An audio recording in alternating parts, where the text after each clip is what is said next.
وعلیکم السلام ورحمۃ اللہ وبرکاتہ۔ حضرت آج میں آپ سے جاننا چاہتا ہوں کہ ایکچولی میں اسلام میں پاکی کی کیا اہمیت ہے؟ جی، اسلام میں پاکی کی بڑی اہمیت ہے۔ ایک حدیث ہے، اللہ کے نبی صلی اللہ علیہ وسلم نے فرمایا الطہور شطر الایمان، جی کہ پاکی نصف ایمان ہے۔ جی آپ سمجھ سکتے ہیں کہ پاکی کو نصف ایمان کہا گیا ہے۔ جی اگر ہم ڈھنگ سے پاکی حاصل نہیں کرتے ہیں جی تب دیکھیے ہماری نماز نہیں ہوگی۔ نماز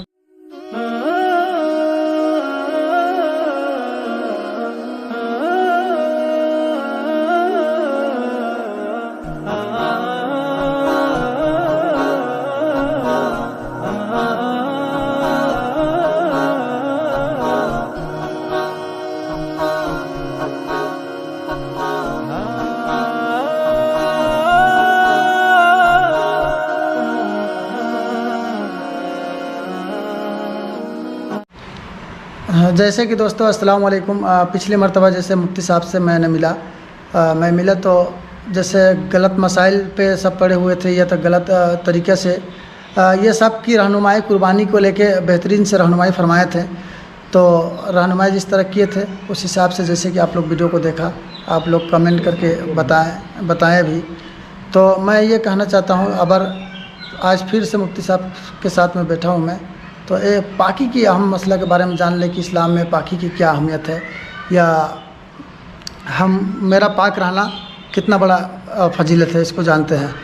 السلام علیکم۔ وعلیکم السلام ورحمۃ اللہ وبرکاتہ۔ حضرت آج میں آپ سے جاننا چاہتا ہوں کہ ایکچولی میں اسلام میں پاکی کی کیا اہمیت ہے؟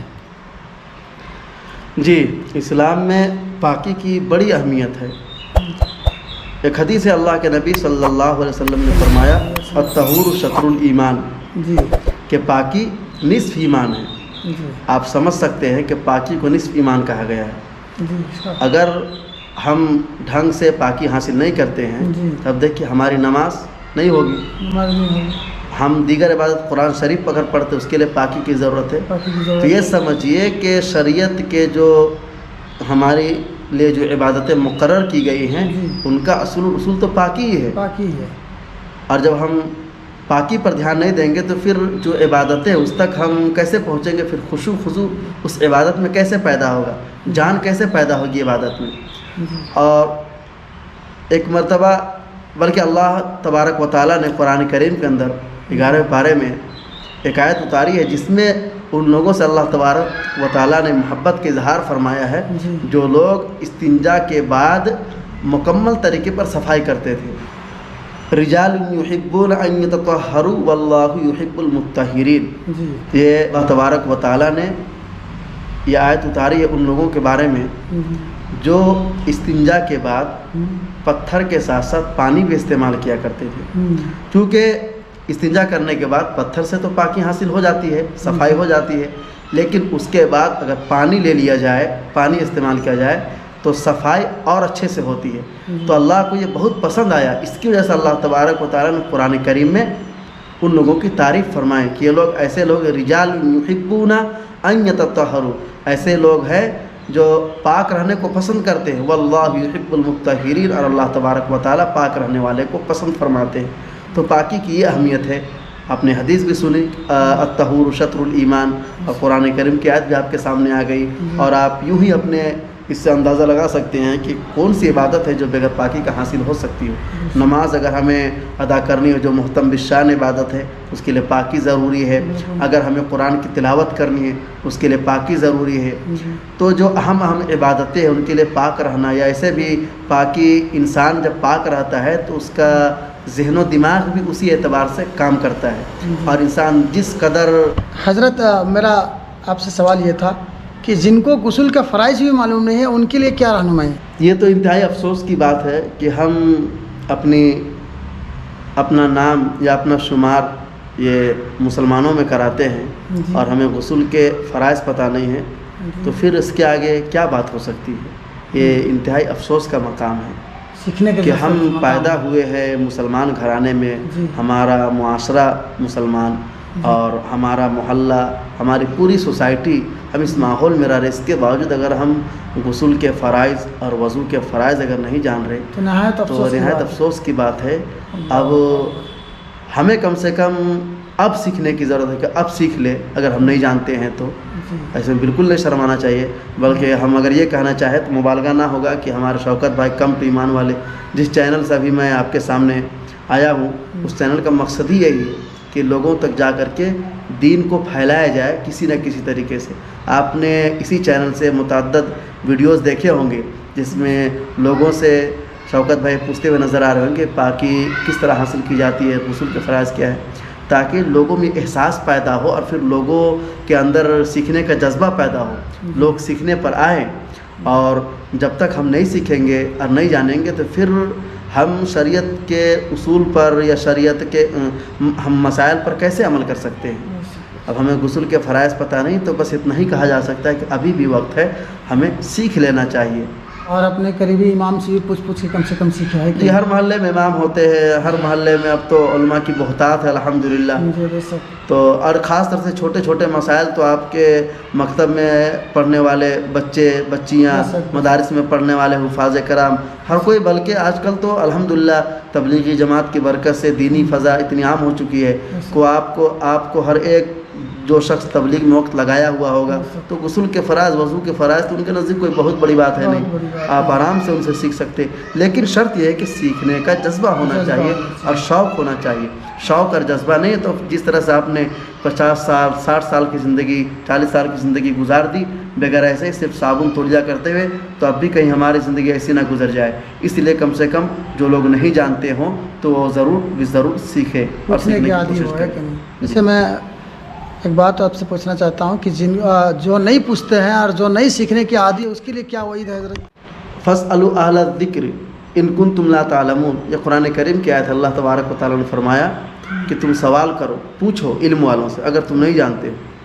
تو اللہ تبارک و تعالیٰ تو ہمیں گائیڈ لائن کر رہے، رہنمائی کر رہے کہ اگر تم کسی چیز کو نہیں جانتے تو کوئی بات نہیں، تم پوچھ سکتے ہو۔ اللہ خود رہنمائی کر رہا ہے کہ پوچھو، جی بالکل پوچھو، پوچھنے کی صفت ڈالو۔ چونکہ اور اس سے ظاہر سی بات ہے کہ اس قرآن کی آیت سے یہی پتہ چلا کہ تمام لوگ ایک درجے کے نہیں ہوتے، کچھ پڑھے لکھے کچھ ان پڑھ ہوتے ہیں۔ اگر تمام لوگ پڑھے لکھے ہوتے، تمام لوگ جانتے، پھر اس آیت کا کیا مطلب ہوتا ہے کہ تم علم والوں سے پوچھ لو؟ اس کا مطلب یہ ہے کہ کچھ لوگ جانتے ہیں کچھ لوگ نہیں جانتے، جو لوگ نہیں جانتے وہ جاننے والوں سے پوچھ لو۔ اور ہمارے لیے بھی ضروری ہے کہ ہم بھی جتنا جانتے ہیں اتنا دوسروں تک بتائیں۔ اچھا جیسے جاننے والوں کو بھی ذمہ داری ہے؟ جی ضرور ہے۔ اللہ کے نبی صلی اللہ علیہ وسلم کا حجۃ الوداع میں آپ نے خطبہ دیتے ہوئے کہا تھا کہ ہم نے دین کے جو احکام کو یا دین کو تم تک پہنچایا، تم لوگ اس پر گواہ رہنا۔ فَلْيُبَلِّغُ الشَّاهِدُ الْغَائِبُ، جو لوگ یہاں پر موجود ہیں ان لوگوں کی ذمہ داری ہے کہ ان لوگوں تک پہنچا دو جو یہاں پر موجود نہیں ہے۔ تو یہ صرف صحابہ کے لیے نہیں تھا یا پھر حجۃ الوداع کے لیے خطبہ مختص نہیں تھا، بلکہ تمام امت کے لیے پیغام تھا، اور امت کے ہر فرد کے لیے اور ہر شخص کے لیے یہ پیغام تھا کہ جو شخص جتنا جانتا ہو اس کو صحیح دوسرے تک پہنچائے، صحیح دوسرے تک پہنچائے۔ یہ بہت بڑی بات آپ نے کہی ہے حضرت۔ ذمہ داری ہے کہ وہ نہ جاننے والے تک پہنچائے، اس کی ذمہ داری ہے، اور وہ نہ پہنچاتا ہو تو کل میدان محشر میں ان سے دامن گیر ہوگا، وہ اس کا دامن کو پکڑے گا۔ جی دوسری بات ایک یہ بھی ہے کہ اس میں بھی افراط و تفریط کا لوگ شکار ہو رہے ہیں۔ جیسے لوگ جان رہے ہیں اگر کچھ مسائل کو اور لوگ ان سے پوچھ رہے تو بتاتے نہیں ہیں، اور دوسری یہ بھی کہ کچھ لوگ نہیں جانتے اور بتانے کے لیے بالکل کھلے نظر آتے ہیں کہ بغیر پوچھے لوگ بتاتے پھرتے۔ تو ایسا نہیں کرنا۔ پہلے اگر آپ کو مسائل بتانا ہو تو آپ پہلے ان کو سیکھیے، جانیے۔ اگر آپ کو کانفیڈینس ہے، آپ کو بالکل پختہ یقین ہے کہ ہم جو بول رہے ہو بات بالکل صحیح ہے، تو پھر آپ وہ مسائل کو لوگوں کے سامنے بتائیں۔ یا پھر آپ اس درجے کے نہیں ہیں، عالم نہیں ہیں، تو پھر آپ کسی کتاب کو دیکھ کر کے اس کو بتلا سکتے ہیں، دیکھیے بھائی یہاں پر یہ لکھا ہوا ہے، مسئلہ اس طرح سے ہے۔ لیکن اب صرف سنی سنائی دین کا آج اس سے بھی بڑا نقصان ہوا ہے کہ لوگ سنی سنائی بات کو اس طرح سے بات کریں گے کہ ایسا معلوم ہوگا کہ بالکل ان کو پختہ علم ہے اس کا، اور یہ اس واقعے کے وقت موجود تھے۔ نہیں، اللہ کے نبی صلی اللہ علیہ وسلم کی ایک حدیث ہے جس میں آپ نے فرمایا کہ دیکھی ہوئی بات سنی ہوئی بات کی طرح سے نہیں ہو سکتی، سنی ہوئی بات دیکھی ہوئی بات کی طرح سے نہیں ہو سکتی۔ تو جیسے کہ میں مفتی صاحب کو بتانے کے حساب سے کہہ رہا ہوں کہ دوستو، جو چیز ایک آیت بھی اگر مجھے آتا ہے تو تمام کائنات کی لوگوں پر تک پہنچانے کی جو ذمہ داری ہوتی ہے ان تک تو نہیں پہنچایا جا سکتا ہے، اس لیے میں نے کم ٹو ایمان ایک چینل چالو کیا ہے، سوشل میڈیا کا پلیٹ فارم کو چنا ہے تاکہ اس کے ذریعے جو ہے آپ لوگوں تک میں صحیح جانکاری پہنچا سکوں اور صحیح مسئلہ مسائل کو پہنچا سکوں، اس لیے میں کم ٹو ایمان چینل کو چالو کیا ہوں۔ اس لیے حضرت آپ لوگوں سے گزارش ہے کہ آپ لوگ چینل کو دیکھیں اور شیئر کریں اور سبسکرائب بھی کریں اور میرا حوصلہ افزائی کریں، اور ویڈیو اچھا لگے تو لائک بھی کریں اور سبسکرائب کر کے بیل آئیکن کی گھنٹی کو بھی بجانا نہ بھولیں تاکہ جتنے بھی ویڈیو بنے اس کا اپڈیٹ آپ تک پہنچ جائے گا۔ حضرت اور ایک دو بات کچھ بول دیجیے رہنمائی۔ جی، میں اس چینل کے مادھیم سے میں شوکت بھائی کا شکریہ ادا کرتا ہوں کہ آپ نے یہ پیش قدمی کی ہے، اور یہ بہت اچھا اقدام ہے کہ آپ نے سوشل میڈیا کو آپ نے لوگ نہ جانے کس کس طرح سے اس کو استعمال کر رہے اور بیجا استعمال کر رہے، آپ الحمدللہ ایک صحیح راستہ چنے ہیں۔ تو میں تمام ویور سے یہ اور دیکھنے والوں سے، ناظرین سے، زائرین سے میں یہ کہنا چاہوں گا کہ آپ ان کے ویڈیوز جو جاتے ہیں تو آپ ان کو ضرور دیکھیں۔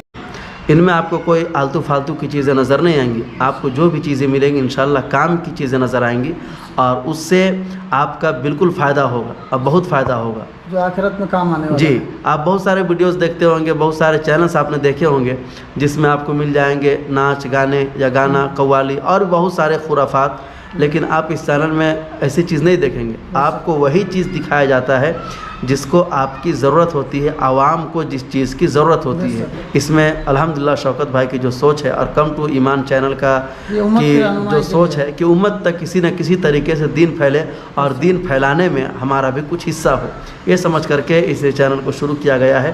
تو آپ سے گزارش ہے کہ آپ بھرپور تعاون کریں اور سبسکرائب ضرور کر دیں اور بیل آئیکن ضرور دبائیں، ویڈیو کو لائک کریں، شیئر کریں، دوسروں تک پہنچائیں۔ جس طرح سے آپ ویڈیوز کے ذریعہ سے کچھ سیکھ رہے ہیں، آپ دوسروں کو بھی سکھائیں۔ انشاءاللہ پھر ملتے ہیں اگلی ویڈیو میں۔